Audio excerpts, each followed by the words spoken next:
Hey, what's up guys? Today's video, I'm gonna show you how you can fix and correct hyperflash when you install LED bulbs on your vehicle. And in this particular example, it's going to be a Dodge Dakota. So let me show you what's up. So on older vehicles, it doesn't matter if it's the Dakota or the Viper or even the S2000, they have relays that are built into the vehicle at assembly that are expecting a certain resistance on the bulb. Halogen bulbs, to make this as simple as possible, halogen bulbs require more energy, more power to illuminate them. And when you put an LED bulb, it's actually more efficient. And so what happens is the relay doesn't have enough load on it to sit there and flash properly, which is why you get that fast pulsing of the flash. So let me show you exactly what I mean. So right now, if I turn the turn signal on, you're gonna see it's flashing like crazy. This is what we call hyperflash. So it's flashing a million miles an hour, much faster than anybody's used to. And that's the reason why, is because we've installed LEDs and there's not enough load on the relay. So ironically, it doesn't matter if it's the Dodge Dakota or the Dodge Viper, they both use the same type of relay, and that is an EP27.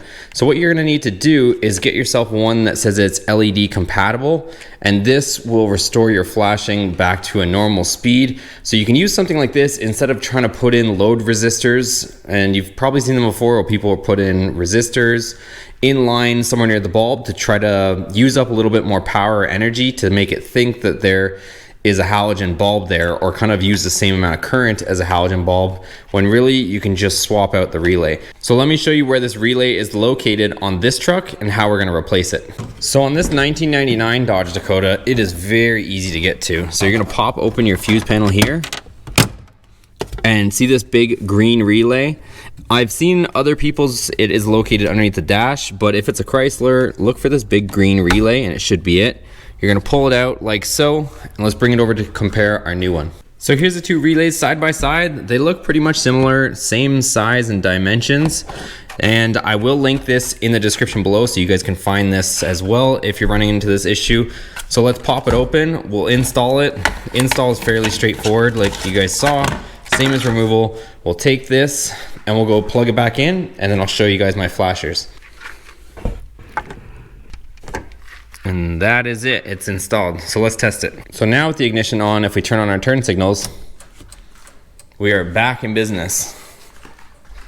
So we have the normal turn signal flash and rate that you guys would know and expect instead of the hyperflash. And that's it, you guys. So there you have it. That's how you fix hyperflash on one of these Dodge Dakotas. It's the same process for the Viper, but I'll do that in a separate video in case you're wondering where to find it, or you happen to have a Dodge Viper with LEDs like I do.